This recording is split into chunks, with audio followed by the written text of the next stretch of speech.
Muy buenos días, mis amados hermanos. Por la gracia de nuestro Dios estamos despiertos a este nuevo día. Demos gracias. Padre, le damos muchas gracias por el día que nos regala, por las bendiciones que hemos recibido, porque usted ha sido bueno y siempre ha acompañado a su iglesia en su caminar, y no dudamos de su presencia en esta hora, la cual rogamos sea, Señor, suficiente y clara en la vida de cada uno de nuestros hermanos, de tal manera que en medio de nuestro caminar seamos sostenidos con su diestra poderosa. Ayúdenos a conocerle, siga abriendo nuestro corazón y nuestro entendimiento a su bendita palabra para aprender a vivir dignamente en un mundo que puede resultarnos hostil en estos tiempos.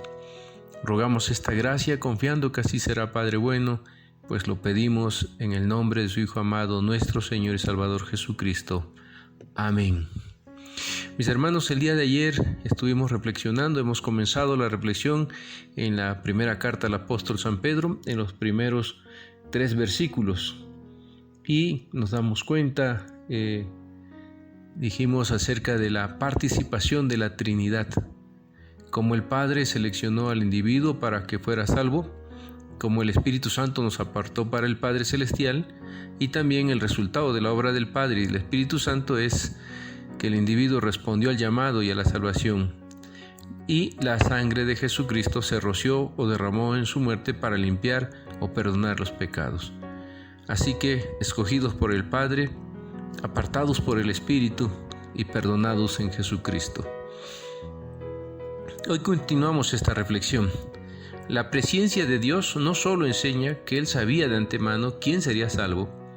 En la Biblia esto significa que así lo decidió desde antes de la creación del mundo. Lo dice 2 Tesalonicenses 2:13 al 14, nos dice allí: pero nosotros debemos dar siempre gracias a Dios respecto a vosotros, hermanos amados por el Señor, de que Dios os haya escogido desde el principio para salvación mediante la santificación por el Espíritu y la fe en la verdad, a lo cual os llamó mediante nuestro Evangelio para alcanzar la gloria de nuestro Señor Jesucristo. Y luego en Efesios 1, 4 y 5 dice la Escritura: según nos escogió en Él antes de la fundación del mundo para que fuésemos santos y sin mancha delante de Él, en amor, habiéndonos predestinado para ser adoptados hijos suyos por medio de Jesucristo según el puro afecto de su voluntad. Todo esto, mis hermanos, nos revela un misterio que no se comprende totalmente, porque las Escrituras enseñan también que el individuo necesita oír el Evangelio y confiar en Cristo como su Salvador. No fue el hombre el que tomó la iniciativa para buscar a Dios, sino que Él nos buscó primero. Siempre hay que recordar que la salvación comenzó con el Creador y depende únicamente de Él. El creyente se siente maravillado con actitud de gratitud y adoración cuando se da cuenta de que es objeto especial del amor y selección del Rey del Universo, y porque las 3 divinas personas intervienen realizando una serie de obras esenciales para que cada individuo llegue a conocer a Cristo.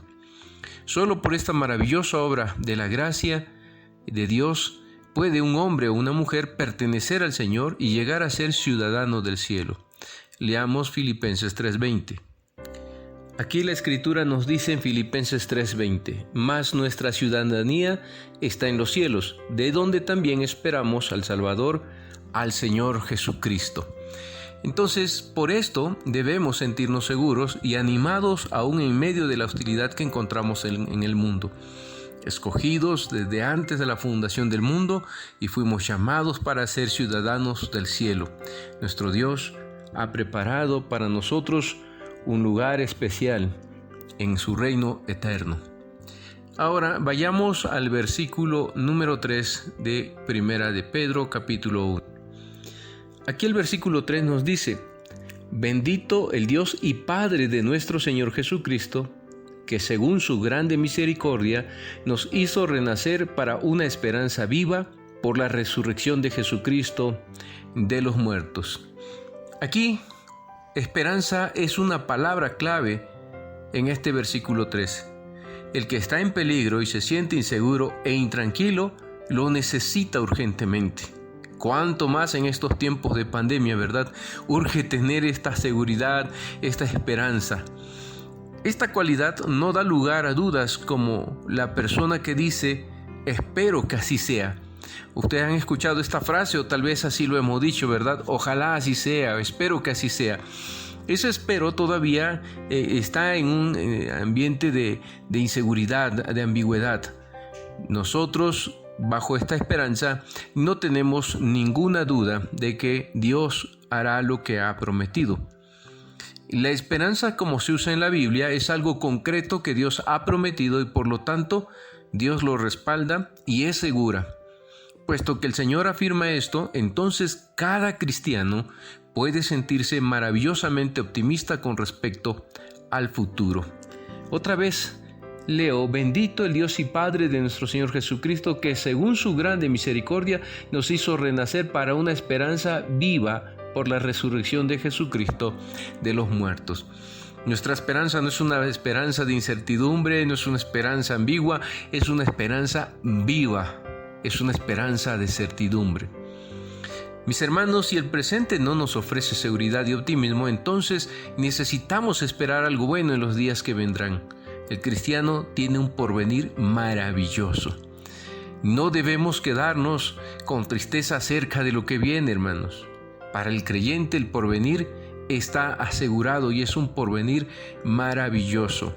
Tal vez en este momento haya mucha inseguridad en nuestro mundo. No estamos hablando solo de nuestro país o de nuestra ciudad, del mundo entero como se encuentra bajo esta pandemia, una crisis económica, etcétera. Tantas cosas que se escuchan y se dicen.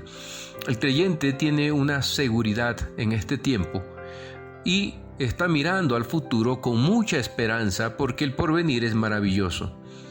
El apóstol San Pedro alaba a Dios en el versículo 3 porque Él hizo un milagro especial. Nos hizo nacer de nuevo cuando confiamos en Jesucristo como nuestro Salvador. Su enorme compasión condescendió con los necesitados y decidió regenerarnos. San Juan 3:7. Voy a dar lectura. En el diálogo que Jesús tuvo con Nicodemo, le dijo, no te maravilles que te dije, os es necesario nacer de nuevo. A esto se refiere el apóstol San Pedro, que nos hizo renacer de nuevo. Mis hermanos, esto es algo muy especial que pasa en la vida del creyente. Es un milagro. Nos hizo nacer de nuevo cuando nosotros confiamos en Jesucristo como nuestro Señor y Salvador. Ahí se manifestó una condescendencia cuando miró que estábamos necesitados en nuestra condición caída y Él decidió regenerarnos. 2 Corintios 5:17 dice, de modo que si alguno está en Cristo, nueva criatura es. Las cosas viejas pasaron y aquí todas son hechas nuevas.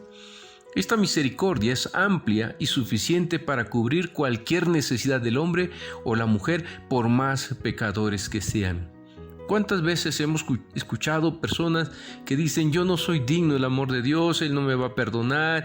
Porque están pensando desde su propia perspectiva, desde su propio concepto de justicia y no conocen el amplio y generoso amor de Dios. Por eso es importante que nosotros comprendamos lo que significa ser regenerados y nacidos de nuevo como un milagro del Padre que nos amó y decidió hacernos nuevas criaturas. Y esto es amplio y generoso para todo aquel que puede confiar en Jesucristo como Señor y Salvador. Pedro está hablando de la resurrección de Cristo como el único medio de salvación. Además, por su muerte nos dio nueva vida. Éramos esclavos del pecado, pero gracias al sacrificio y resurrección de nuestro Redentor, obtuvimos una nueva existencia. Lo que Pablo declara en 2 Corintios 5:7, que somos nuevas criaturas. La vieja vida, todas esas cosas pecaminosas son borradas, son quitadas, van a ser nuevas las cosas en nuestra vida.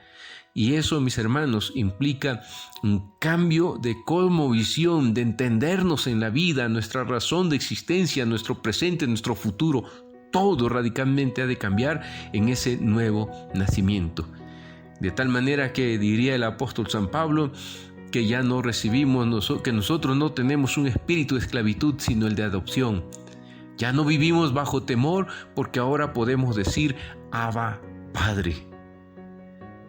Esto es maravilloso, porque antes vivíamos en la oscuridad, en la tristeza, el dolor, la angustia, autocomiserándonos, culpando a las personas, a nuestros padres, a nuestros vecinos, al mundo, al gobierno, de esa calamidad en la que vivíamos. Hoy el creyente no le interesa la situación adversa que le toque porque sabe quién es y sabe cuál es su futuro. Esto es lo maravilloso de lo que estamos meditando nosotros. En el verso 4 de Primera de Pedro, regresemos para leer el verso 4. El texto bíblico nos dice: para una herencia incorruptible, incontaminada e inmarcesible, reservada en los cielos para vosotros. Nacer en la familia del Padre Celestial tiene consecuencias positivas. Entre ellas se encuentra la de que nos convertimos en herederos de Dios. ¿Cuál es la herencia del creyente? En primer lugar, una personalidad distinta, porque llegaremos a ser como Él. Esto está declarado en 1 Juan 3:2. Dice la Escritura: amados, ahora somos hijos de Dios y aún no se ha manifestado lo que hemos de ser, pero sabemos que cuando Él se manifieste seremos semejantes a Él porque le veremos tal como Él es. ¡Qué hermosa promesa tenemos! Llegaremos a ser como Él. Además, participaremos de su gloria. Romanos 8, 29 al 30. También quiero dar lectura para ustedes. Dice el texto bíblico: porque a los que antes conoció también los predestinó para que fuesen hechos conforme a la imagen de su Hijo, para que Él sea el primogénito entre muchos hermanos. Y a los que predestinó, a estos también llamó, y a los que llamó, a estos también justificó, y a estos también glorificó. ¡Qué hermosa promesa! Y también recibiremos la vida eterna, como lo declara Marcos 10:17. Nos dice el texto: al salir para seguir su camino, vino uno corriendo e hincando la rodilla delante de él le preguntó: Maestro bueno, ¿qué haré para heredar la vida eterna? Aquí encontramos nosotros que los que confían en Jesucristo se vuelven herederos también de la vida eterna. También heredamos el reino de Dios. 1 Corintios 3, 21, 23. El texto nos dice: así que ninguno se gloríe en los hombres, porque todo es vuestro, sea Pablo, sea Apolo, sea Cefas, sea el mundo, sea la vida, sea la muerte, sea lo presente, sea lo porvenir, todo es vuestro, y vosotros de Cristo, y Cristo de Dios. Esto es una herencia que nosotros tenemos ya asegurada en Cristo, y esta herencia no puede ser destruida, es incorruptible, no tiene defecto porque es incontaminada, no se consume ni se gasta con el tiempo, es inmarcesible. Damos, mis hermanos, toda la gloria a nuestro Dios por esta doctrina tan hermosa, con promesas tan ciertas, tan verdaderas, que deben sustentar nuestros corazones y nuestra fe. Usted recibió una esperanza viva.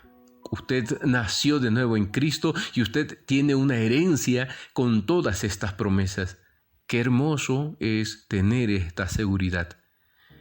Mis hermanos, yo les invito a seguir meditando, profundizando en esta rica doctrina de la bendita palabra de nuestro Dios, que debe llenar de gozo profundo nuestros corazones en los tiempos que nos tocan vivir. Transmitamos también esta fe de una manera eficaz, de una manera viva, a nuestros hijos, para que ellos nunca se aparten del camino y nunca vivan en temor en este mundo. Que Dios les bendiga. Si el Señor nos los permite, mañana retomamos nuestras reflexiones y continuamos con el versículo 5 en adelante. Sigan estudiando, sigan meditando en la primera carta del apóstol San Pedro. Estamos en el capítulo 1. Dios les bendiga y su palabra sea eficaz en sus vidas. Primero Dios, mañana continuamos.